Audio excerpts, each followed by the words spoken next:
Still scratch and scuff, of course. It's not vibranium or anything. It'll be fun to do some XRF scans during the teardown to see what grade it actually is. Hit that subscribe button so you don't miss it. The bottom of the S23 Ultra is where we find the 45-watt charging port, the IP68 water-resistant SIM card tray, and our little buddy, the S Pen stylus. It's been about 120 days since I upgraded from my Note 10 Plus, and I miss that thing already. I didn't use the S Pen often, but when I did, it was incredibly useful. There's a little capacitor up in the top that wirelessly charges from a tiny coil inside the phone, and then when it's outside the phone, it uses that energy stored in the capacitor to... S Pen is not inside the phone. Make sure it's somewhere safe. Ah yeah, for sure. Totally safe. Nothing to worry about here. Anyway, it uses the power from that capacitor in the tip to remotely take pictures, flip through presentations, control music, and then the copper coils round around the tip create their own magnetic field that the screen's digitizer can detect for super accurate note-taking. The Note series was a professional powerhouse, and I'm glad to see the S24 Ultra line taking up that mantle. The back panel of the S24 Ultra is also made from glass. The little Samsung logo at the bottom is smooth, while the rest has a frosted texture.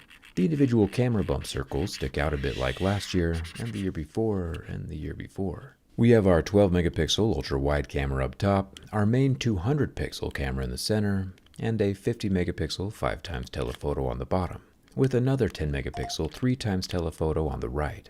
All the laser focusing stuff is up in the top right, and all 5 circles are protected with glass.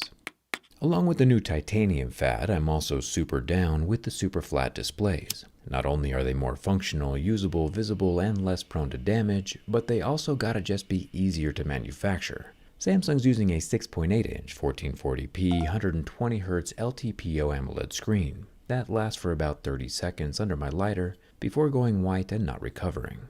Personally, I hope the flat screen trend continues forever. The S24 Ultra has an ultrasonic fingerprint reader under the glass, and when we put level 7 scratches over the surface and try to read my fingerprint, it's still able to read and scan my thumb every single time through those marks. Now, titanium is harder and less flexy and less forgiving than aluminum, but as long as enough tolerance is built between the glass and the frame, it should live to see tomorrow. With a very strong bend from the back, it has the tiniest of flexes, and with a bend from the front, we see the same thing, but no cracking or catastrophic damage. The Samsung Galaxy S24 survives my durability test. Personally, I'm a bit jealous. I've been using the Flip 5 for about a week now, and I'm already a tad annoyed at doing that flippy action every time I gotta use my phone. But the Flip 5 is still an improvement over the iPhone for sure. As you can see, I always have protection on my personal device, and the only case that fits my teardown skin, or Dbrand's X-Ray Dark Skin, is the grip case, from my channel sponsor Dbrand.